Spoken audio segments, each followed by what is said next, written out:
नमस्कार, मैं हूं दिबांजलि मोइत्रा। भारत और चीन के बीच सीमा विवाद गहराता जा रहा है। ये विवाद सोमवार को हिंसक झड़प में बदल गया और भारत के 20 जवान शहीद हो गए। लेकिन आपको बता दें कि सीमा पर तैनात हजारों सेना के बावजूद इस दौरान एक भी गोली नहीं चलाई गई। खबरें हैं कि चीनी सेना ने कटीले तारों से भारतीय जवानों पर हमला किया।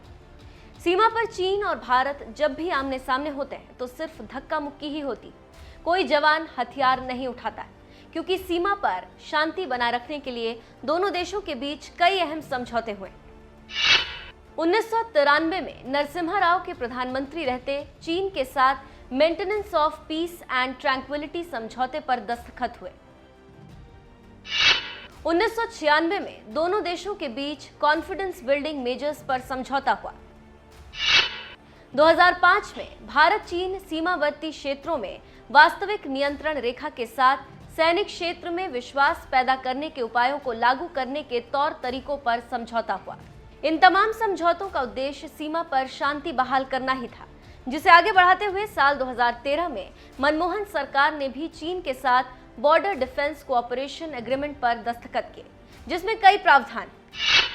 बीडीसीए के मुख्य प्रावधान: भारत चीन सीमावर्ती क्षेत्रों में वास्तविक नियंत्रण रेखा के बारे में आम सहमति न होने वाले क्षेत्रों में एक दूसरे के गश्ती दलों का पीछा नहीं करने की सहमति।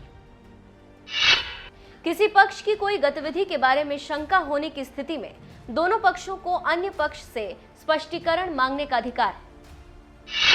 अगर भारत और चीन की सीमावर्ती रक्षा सेनाएं ऐसे क्षेत्रों में टकराव की स्थिति में आती है जहां वास्तविक नियंत्रण रेखा के बारे में आम सहमति नहीं है, तो दोनों पक्ष सर्वाधिक आत्म संयम बरतेंगे, उकसाने की कोई कार्रवाई नहीं करेंगे और दूसरे पक्ष के विरुद्ध न शक्ति का प्रयोग करेंगे और न ही शक्ति का प्रयोग करने की धमकी देंगे।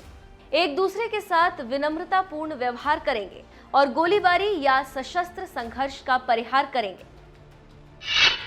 भारत और चीन एक दूसरे पर सैन्य कार्रवाई नहीं करने को लेकर प्रतिबद्ध है।